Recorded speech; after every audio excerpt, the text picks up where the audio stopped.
Hey everybody, it's Cherie from Desert Days Farms. Before I forget, hit the subscribe button. Um, so today I just want to show you something super quick. I know some people think that making your own frosting for cakes is super complicated. You guys, it is so easy. Here is it quickly in a nutshell. All right, get out 2 sticks of butter and let them come to room temperature. These are clearly very room temperature. It's Tucson, it's 90, it's the way it goes. Woohoo! Butter on my shoulder, how cool is that? Gonna put the butter in. Okay. Oh, I saw a really cool thing. It was probably a TikTok, I don't know, that showed people keeping these butter wrappers and kind of folding them in half, keeping them in the fridge, and then when you need to grease a pan, you pull one out, grease the pan, and you haven't wasted any butter. It's so cool. I'm going to totally do that right now. All right, so those are going to go in my fridge for the next time I need to grease a pan. Isn't that fun? Okay, so the next thing is that we are going to put in 1 bag, the full whole thing, of powdered sugar. Ooh, and while I'm doing that, I'm going to get the water going to get it hot. You'll see why in a minute. So we're going to put in the full bag. Yes, I usually make a mess, but my dogs lick it up, and then I mop, so it works out just well. All right. Okay. Ooh, that's hot already. That was fast. All right, so we're going to lift up the mixer, and very slowly we're going to get the butter and powdered sugar going. So it's about 1/3 cup, a little less, between 1/4 and 1/3. And then 1 tablespoon of vanilla. This is homemade vanilla. It looks like whiskey, yes. But look, the vanilla beans are in there. I think I've showed you that before. So you put in the vanilla beans. I cut them up in 2/3 and throw them in. And then I let it sit around for a year. Some people suggest 4 years, and then you can use it. And it always has little vanilla beans in the vanilla that I use, which I love. And one of the reasons I use hot water is because it makes the frosting blend better, but it also helps melt the salt, because yes, you need about 1/2 teaspoon of salt in the frosting. Otherwise, it's much too sweet. So we're going to stir that. Now, you're probably like, Cherie, why in the world did you say about 1/4 or 1/3 or whatever I said?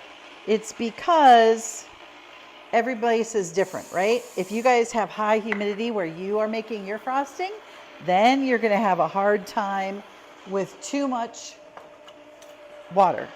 So it's better to err on the low side and then keep adding water as you need it.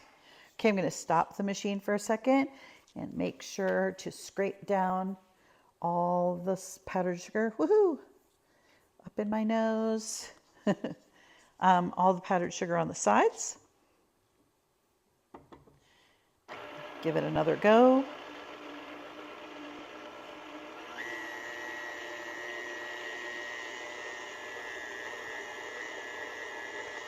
But for me, here, about 1/4 cup is just about the right amount of water.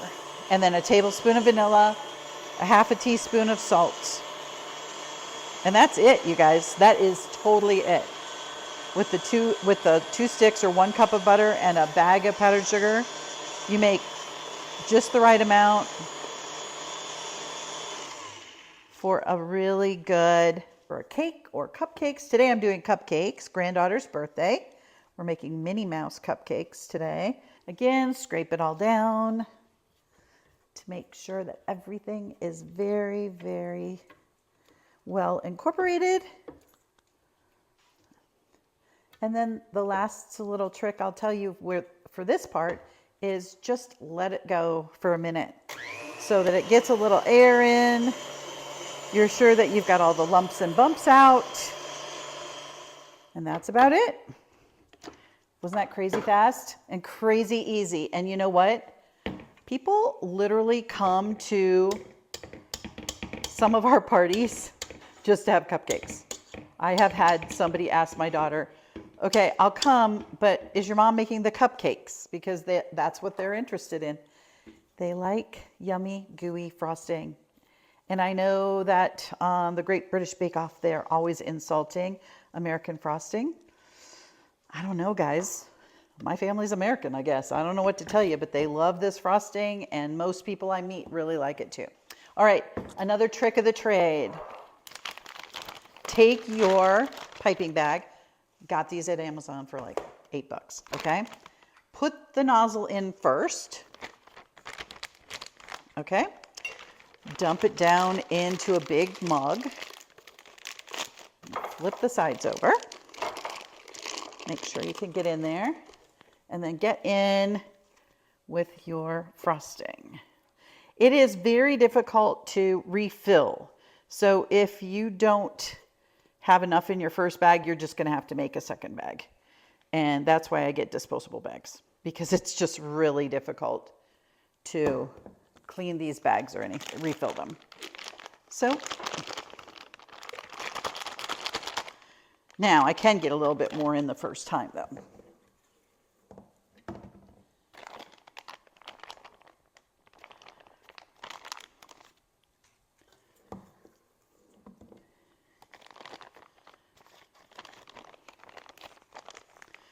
Then we're going to take our scissors and we're going to cut off the bottom. Yep. Take our cupcake, twist the top so that the frosting doesn't come out.